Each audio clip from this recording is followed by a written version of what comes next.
जी खानोठ जे वेझो मंज़ूराबाद ॻोठ में जवाबदार घर में दाख़िल थी फायरिंग करे ॿिनि औरतुनि समेत 3 ॼणनि खे क़त्ल करे छॾियो आहे। इहो वाक़ियो मंज़ूराबाद शहर में सुबुह सवेर पेश आयो आहे, जंहिंमें जवाबदार दिलबर खोसो जेको आहे पंहिंजे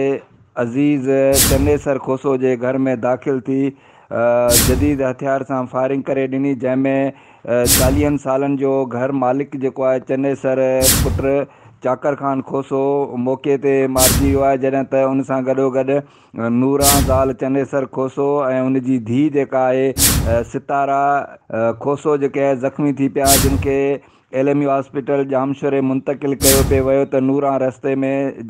फौत थी वई आहे, जॾहिं त सितारा खे एमरजेंसी वार्ड में दाख़िल कयो वियो, जिते उहा पिणु फौत थी चुकी आहे। अहिड़ी तरह हिन वाक़े में 3 माण्हू फौत थी चुका आहिनि। राब्तो करण ते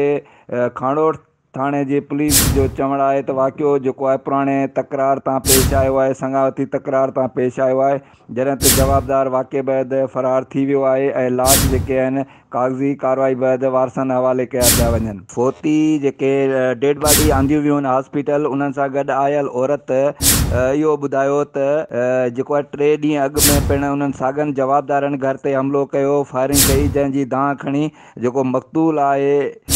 चन्नेसर खोसो उहो खानोठ थाणे ते वियो ऐं उते गोलियुनि जा खोल बि ॾेखारिया त हिन माण्हू मूं ते हमिलो कयो आहे, मुंहिंजी जान खे ख़तरो आहे, केस दाख़िल कयो वञे, जवाबदारनि खे गिरफ़्तार कयो वञे। बहरहाल पुलिस उहो केस उन्हनि खां न वरितो ऐं रिश्वत तलब कई, जंहिं ते का FIR न थी सघी, न ई का पुलिस कार्रवाई कई। उनखां पोइ अॼु उहा मिछरियल माण्हू अॼु सुबुह जो सवेर उते घर ते हमलो कयूं ऐं उन्हनि 3 माण्हुनि खे जेको आहे मारे छॾियो आहे। उन मुतासिरा औरत जेको आहे उते आयल आहे हॉस्पिटल, उन वस वारनि खे अपील कई आहे त असांखे इंसाफ़ ॾियारियो वञे ऐं जवाबदारनि खे फौरी तौर ते गिरफ़्तार कयो वञे।